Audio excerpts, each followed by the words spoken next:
Přátelé, rádi bychom vás přivítali na našem slavnostním koncertě pořádaném ku příležitosti slavností svaté Cecílie. Myslím si, že pro naši obec je tento koncert velmi významný, protože v Dolních Bojanovicích je velmi mnoho hudebníků a zpěváků a lidí, kteří mají rádi hudbu. Proto jsou slavnosti svaté Cecílie vlastně slavností celé naší obce. Já doufám, že se tento koncert vydaří a že odtud budou diváci odcházet naplněnější, radostnější a pokojnější, než sem přišli. Protože myslím si, že i to je jeden z hlavních cílů hudby. Potěšit, obměkčit lidské srdce a posílit lidskou důstojnost. A já doufám, že se to dnes podaří.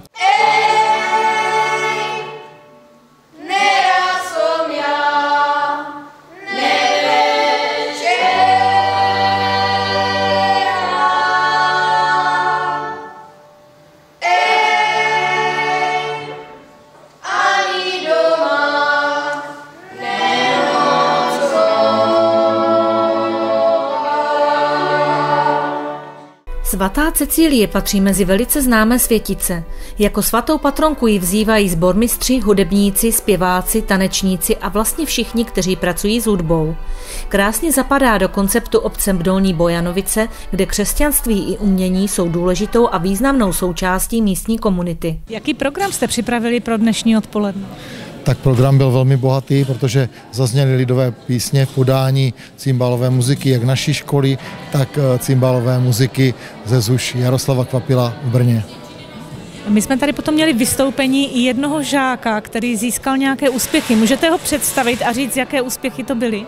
Takže byl to náš žák na houstičky, Viktor Kuběna, no a myslím, že dosáhl nádherného celostátního úspěchu v soutěži, kde získal 3. místo, no a pak taky na mezinárodní soutěži dokonce houslové, kde získal taktéž 3. místo. Kdo tady toho úžasného malého houslistu, kdo ho vlastně vede nebo kdo ho učí? Můžete třeba vyzdvihnout učitele, který vlastně tady toto má na svědomí? Jsem rád, že jste se zeptala, protože jeho kantorem je pan učitel Milan Kurz, kterého si nesmírně vážím a který opravdu odvádí skvělou práci a vede i cimbálovou právě muziku.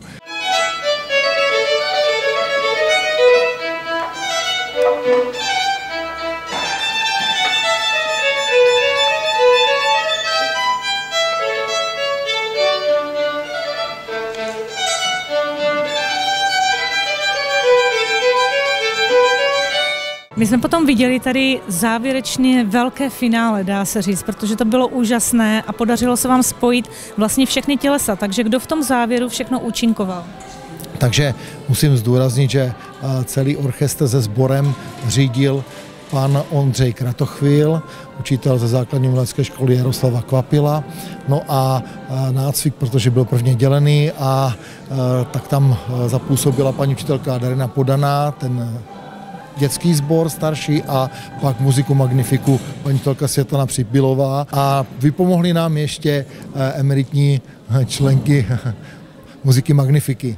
No a samozřejmě celý orchestr ZUŠ Jaroslava Kvapila, který hrál a doprovázel včetně cimbálové jejich muziky, takže se nám podařilo během tohoto víkendu konečně spojit ty orchestry, se cvičilo zvlášť a oni zde byli od soboty ráno, byli zde i ubytováni a takže se pracovalo soustavně celou sobotu a ještě i dnešní den. Kdo doplňoval vlastně tady to velké těleso sólovým zpěvem?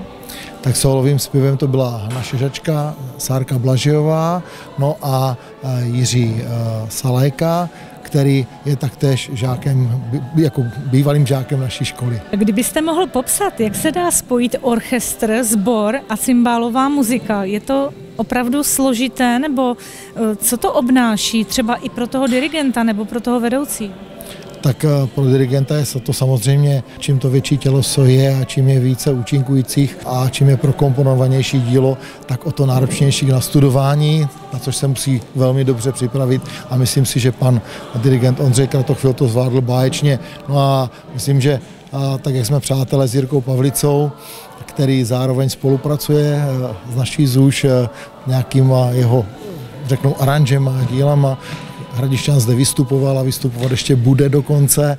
a tak i zezuš Jaroslava Kvapila a on spolupracuje Jirka Pavlice a zároveň, když to tak řeknu, na základě přátelství vzniklo to, že se vrhl do toho projektu a být nápomocen základním uměleckým školám napříč republikou s tím, že tímto motivuje mladé umělce a žáky základních uměleckých škol k jejich rozvoji, což je od něho nádherné. No a samozřejmě takže slovo dalo slovo s paní učitelkou Evou Znojemskou, která je ředitelkou základní umělecké školy Jaroslava Kvapila Brno.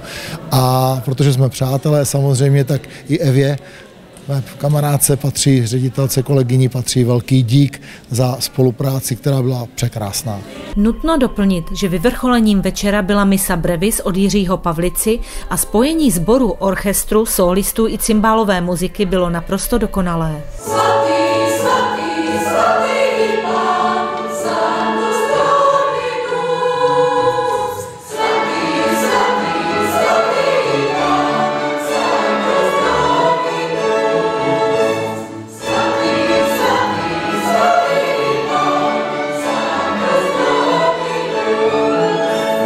Tak já doufám, že tento koncert se podařil a že splnil svůj účel a že diváci odtud odcházejí radostní a naplnění krásným kulturním zážitkem.